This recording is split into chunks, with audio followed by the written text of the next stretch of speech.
بالله من شرور أنفسنا ومن سيئات أعمالنا من يهده الله فلا مضل له ومن يضلل فلا هادي له ونشهد أن لا إله إلا الله ونشهد أن محمدا عبده ورسوله أما بعد السلام عليكم ورحمة الله وبركاته. Бүткүл аламдардын Раббиси болгон, аламдардын жаратуучусу болгон, жер жүзүнү бүт жети кабадаскан, жети кабат жерди жоктон бар кылган, сиз менен бизди жараткан, сиз менен бизди тарбия кылган Аллах Таала чексиз мактоолор.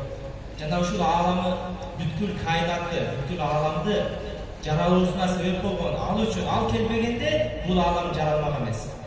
Жана дагы пайгамбарлардын эң саййиди болгон пайгамбарыбыз Мухаммад Мустафа саллаллаху алейхи ва салламга Аллахтын саламы, Аллахтын дуасы, Аллахтын берекеси болсун иншалла. Аллах субханала таала бүгүнкү жума күнүнү саййидул айям, күндөрдүн эң төрөсү, баштоосу, эң артыгы болгон жума күнүнү бардыгыбызга куттуу берекелүү кылып, басып келген жумага, басып келген ар бир кадамдарыбыздан Аллах субханала таала хасанат соопторун жазып, кыяматта бейиште мартабабызды көтөргөн болсун. Жана ар бир жума окуп бүткөндөн соң дуа кылып, жумадан чыкканда ар бир үйүңүздөргө чейин басып келген кадамдарыңыздарга бирден ар бир кадамыңыздардын барабарына бирден күнөөлөрүңүздү Аллах субханала таала өзү кечирген болсун иншалла. Биз ушул казияттын буйругу менен, муфтияттын казияттын буйругу менен өзү негизи Каз Даамына келиш керек эле. Анан кандайдыр бир себептер менен Каз Даамына келбей калды. Бир ошол Араван району боюнча жума мешиттерге айланып ошол өтүш керек экен. Казияттан бир ага ошондуктан Каз Даамына өзү келбей калган себептен биз орун басар болуп, биз келдик бул жерге бир аз ошол жумага чейин бир жарым саат убакытта бир аз сиздер менен иншалла балдарга райым кылуу, муфтияттан берилген ушул тема балдарга райым кылуу. Балдарды кандай тарбиялаш керек, перзентти кандай тарбиялаш керек, ошол тууралуу бир аз сүйлөшөбүз иншалла. Пайгамбар алейхиссалам айтат: "Kullukum ra'in wa mas'ulun an ra'iyatihi, fal-imam ra'in wa huwa mas'ulun an ra'iyatihi, war-rajulu fi ahlihi ra'in wa huwa mas'ulun an ra'iyatihi." Пайгамбар алейхиссалам айтат өзү хадисинде: "Kullukum ra'in", бардыгыбызга кайрылып, силердин ар бириңер башчысыңар. Ra'in деген башкача бир мааниси бар, койчусуңар деген маани бар. Койчу эмне ғой? Койчу мисалы бир инсанды бир 100-200 койго башчы кылып, койчу кылып жөнөткөн болсоңуз, ошол койго жооп берет, анын семиздигине дагы, арыктыгына дагы. Анын мисалы карышкы тийсе, тийбесе ар бир койдун жеген тамагына, жеген чөбүнө чейин ошол койчу инсан жооп берет да. Пайгамбар алейхиссалам ошол койчуга окшотуп атат ар бириңизди. Силердин ар бириңер койчусуңар, жана өзүңөрдүн кол астыңардагылардан жооп бересиңер. وَالرَّجُلُ فِي أَهْلِهِ رَاعٍ وَهُوَ مَسْئُولٌ عَنْ رَعِيَّتِهِ. Анан алдын фал-имам рa'ин ва хува мас'улун ан ра'iyatihi. Имам деди. Имам деген ким? Имам ар түрдүү жол баштоочу, президент болушу мүмкүн, аким болушу мүмкүн, же болбосо бир айыл өкмөттүн башчысы болушу мүмкүн. Кыскасы, имам адам, элдерге жол баштай турган инсан, бул өзүнүн кол астындагы элдерге башчы болуп дагы алардан кыяматта жооп берет. Аларды баскан турганынан, аларды кылган амалынан кыяматта жооп берет. وَالرَّجُلُ رَاعٍ فِي أَهْلِهِ. Erkek kişi çünkü bir erkek. Cuma'ya erkek kişi denildi. Erkekler aytadi. Erkek kişi uyunda başçı tutsadan, uyundagi ayağından, kızından, balasından жооп берет. Жанагындай койчадан, койунан жооп бергендей, erkek kişi дагы өзүнүн кол астындагы, үй бүрөсүндөгү аялынан, катын бала чакасынан, алардын кийим кечеги, алардын тамак ашы, алардын жана калса исламга болгон көз карашынан дагы жооп берет. والمرأة في بيت زوجها راعية وهي مسؤولة عن رعيته. Ayal kişi kүйөөсүнүн үйүнө башчы. Үйүндөгү кандайдыр бир буюмдар же башка ошол нерселерге ayal киши башчы болуп дагы, ошол күйөөсүнүн үйүнүн ички тазалыгы башкаларына ayal киши кыяматта жооп берет. Эркек киши болсо, ошол аялын дагы үстүнөн карап турган башчы болот. Анын кийимине, анын жүргөн жүрүм-турумуна, анын исламдагы ибадатына ар бирине эркек киши жооп берет. Ан Анас ибн Малик радиаллаху анху Наби саллаллаху алейхи ва салlam qala: "Inna Alloha sa'ilu kulla ra'in amma istar'ahu." Пайгамбар алейхиссалам хадисин караңыз. Пайгамбар алейхиссалам айтат: "Аллах субханала таала ар бир койчуну кыяматта өзүнүн койлорунан сурайт." Koylarından ve saktava aytkanda özünün kol astındagılardan surayt. Ар бир башчыны кыяматта Аллах субханала таала өзүнүн кол астындагылардан сурайт. Сұрақ алады. Ахтир залика ан дайя хатта юсалу ражул ан ахли байтихи. Ушул суроону кыяматта кетиресиңби, туура эмес жооп бересиңби же туура жооп бере аласыңбы? Аны өзүңүн ишиң болот. Эгер бул жашоодо туура кабыл алып, туура аларга багыт берген болсоң, кыяматта туура жооп бере аласың. А эгерде бул жашоодо ошол кол астындагы инсандарга туура эмес мамиле болсо, аларга ислам динин үйрөтпөсө, шариат динин намазын үйрөтпөгөн болсо, анда кыяматта ما من راع يسترعيه الله الرعية ثم يموت يوم يموت وهو غاش لرعيته إلا حرم الله عليه الجنة. نعوذ بالله الله سبحانه. Peygamber Aleyhisselam'dan bir hadisine kadar başka bir rivayette. Kaysı bir başçadan dedi. Özünün ölü atkan mezgilinde, ölüm döşeğinde, ölgün mezgilinde anın kol astındaki insanlardan aksını olup vermesinden ölüp kalgan bolsa, anda kıyamatta Allah Teala al insanga harramallahu aleyhi cennete. Deyişte al insana haram olur. Kaysı bir insan kol astındaki koyları degende kol astındaki übülöz vardır. Uşta übülözünün din İslam'ına karabastan ölüp atkan mezgilinde übülözü tüm tarakay bolup aleyküm insan nesle kılıp жүрген bolsa, anda kıyamatta varganda Allah Teala'ga harramallahu aleyhi cennete. Cennetli deyişte haram olur. قطو يسكبت. عن أبي هريرة رضي الله عنه أن الأقرع بن حابس رضي الله عنه أبصر النبي صلى الله عليه وسلم يقبل الحسن فقال إن لي 10 من الولد ما قبلت واحدا منهم. Abu Hurayra rivayatılan hadiste Abu Hurayra aytıyor. Bir gün Peygamber Aleyhisselam bir yerde özünün neveresi cenabı Hasan radıyallahu anh'ın kızına babana Ali radıyallahu balası. Oşal Hasan radıyallahu anh'ın yüzüne övüp koyuyor Peygamber sallallahu aleyhi ve sellem. Akra'nın balası Hadis'in balası Akra oturup kaldı. Şu bir sahaba gördü. Ana cenabı sahaba Peygamber'in alına geldi tam ya Resulullah. Siz yaşbalların yüzüne nöbet ediniz. Benim 10 balam var. Yok 10 balamın birisinden yüzüne öpkönümez bilmez. 10 balam var, 10 balamın bir özünün de var, yüzünden öpkönümez mi deyiz var mesela. Peygamber sallallahu aleyhi ve sellem ne dedi o şeyde? İnnehu men la yerham, la yuham, muttafakun aleyh. Peygamber aleyhisselam aytdı. Kaysı bir insan, özünün kişinelerge rayım kılmasa, anda keyin karganda al rayım kılınbaydı. Hiç kim anlatacak mı? Hadis düşünelim. Kimdeki kişinelerge rayım kılmasa, anda kıyamatta al insanlar, kıyamatta mesela karga mezgilinde al insanlar da rayım kılınbaydı. Başka bir Ayşe radıyallahu anh'a rivayet edilen hadisinde "Ara'ayta in kana Allahu naz'a rahme min qalbika madan min." Ne dedi Peygamber sallallahu aleyhi ve sellem? Cenab-ı Sahaba benim 10 balam var, 10 balamın bir ösünden yüzden öpkönmesmin degende Peygamber sallallahu aleyhi ve sellem aytdı. Allah Teala senin yüreğinin rahmatla alıp koygan bolsa mende ne күнөө dedi. 10 balam var, 10 balamın bir ösünden yüzünden ölekmin dedi.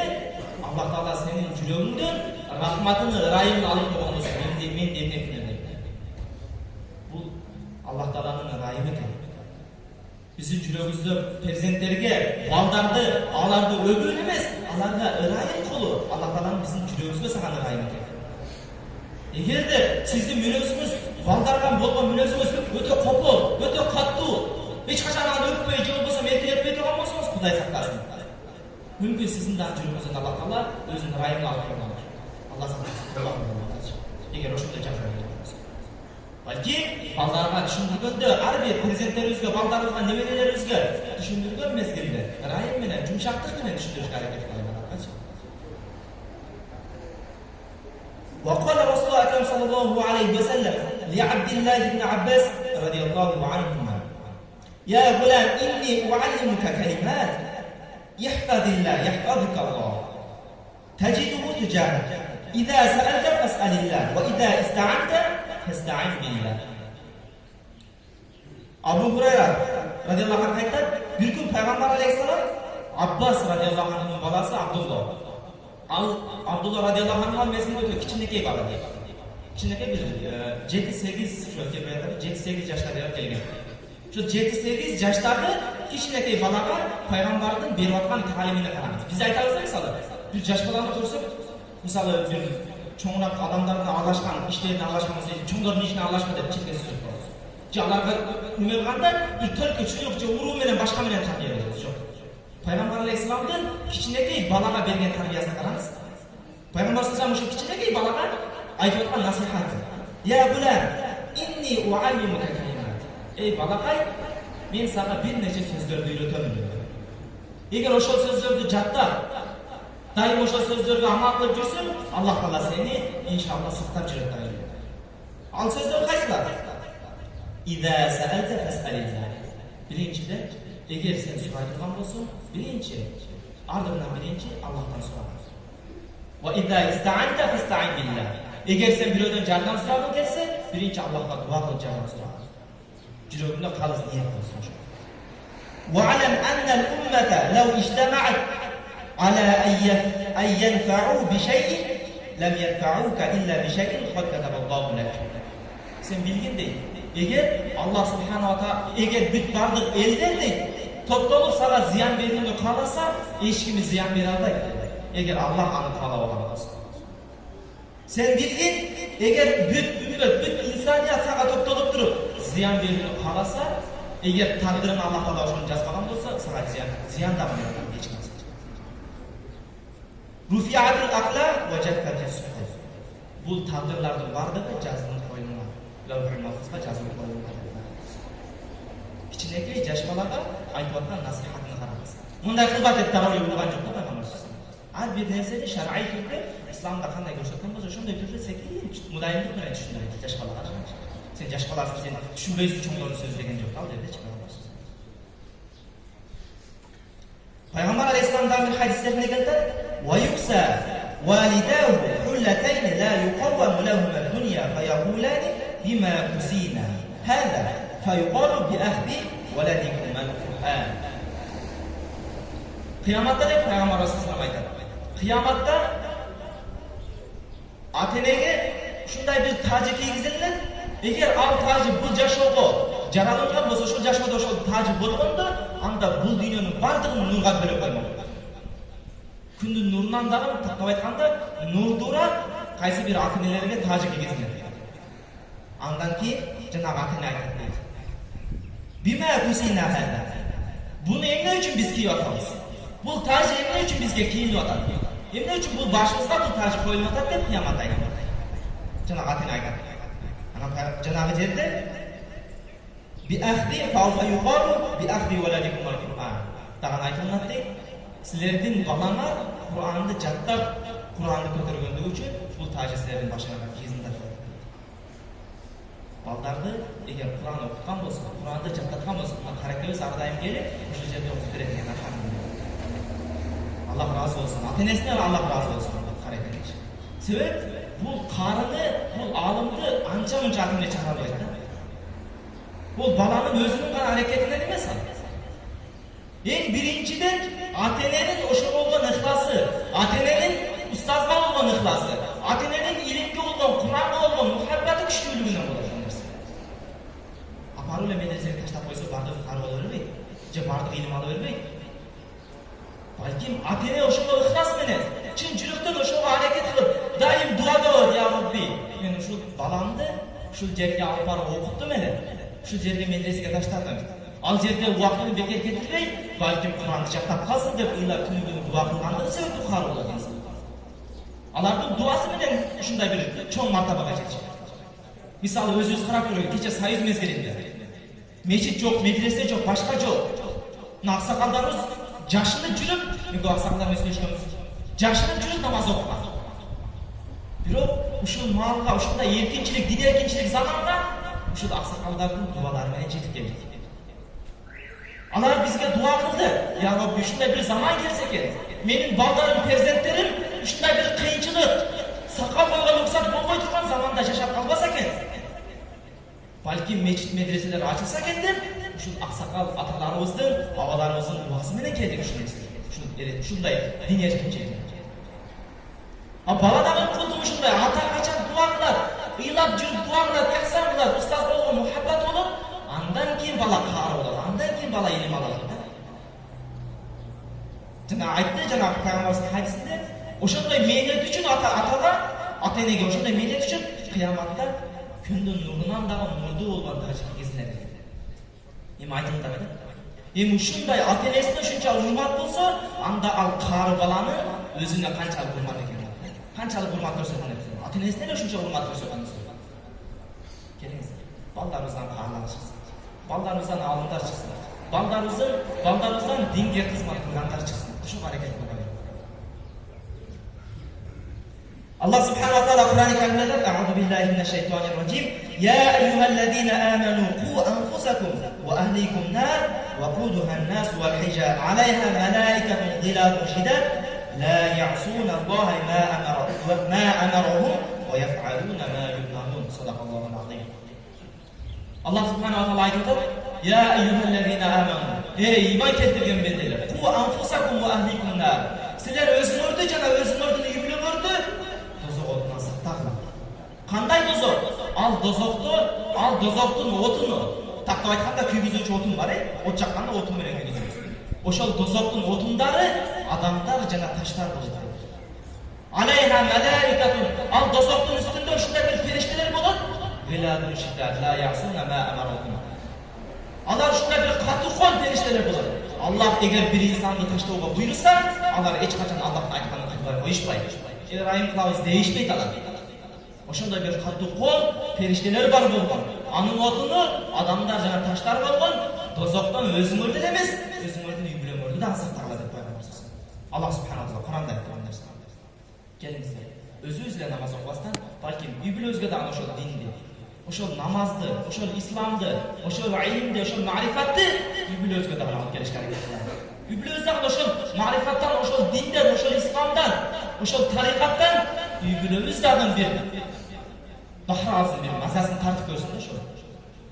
Өзүбүздө намаз окуп, рахаттанып жүрбөйүн.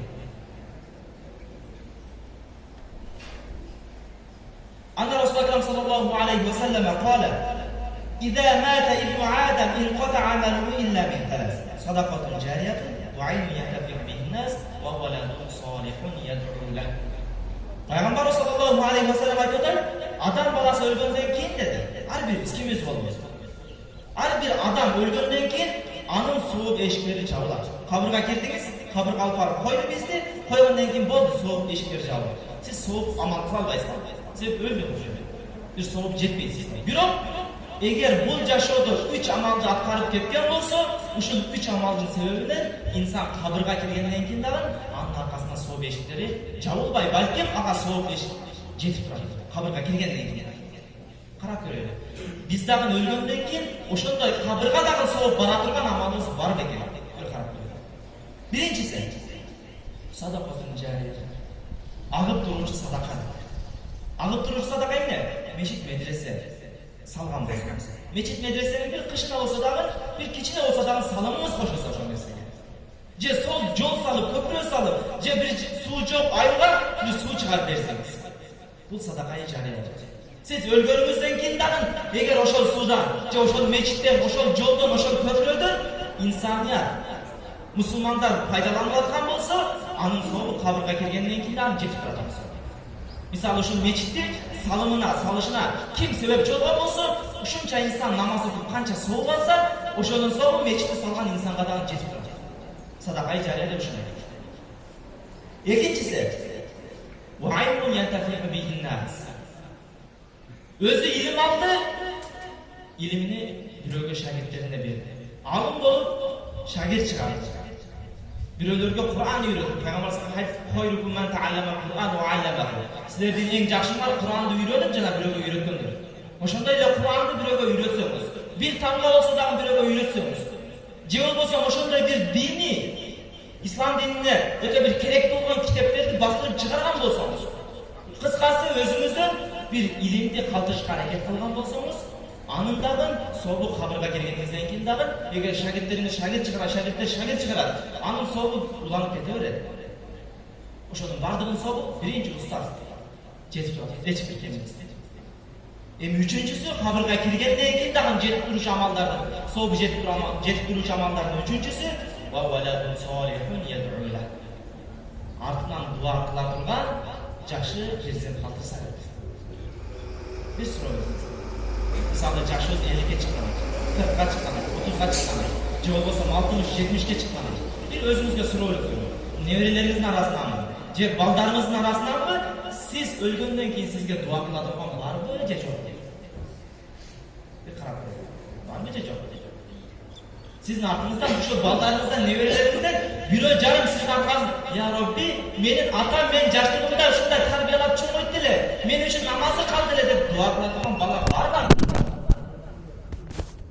Biraz karakterli aklınızda. Ушул суроону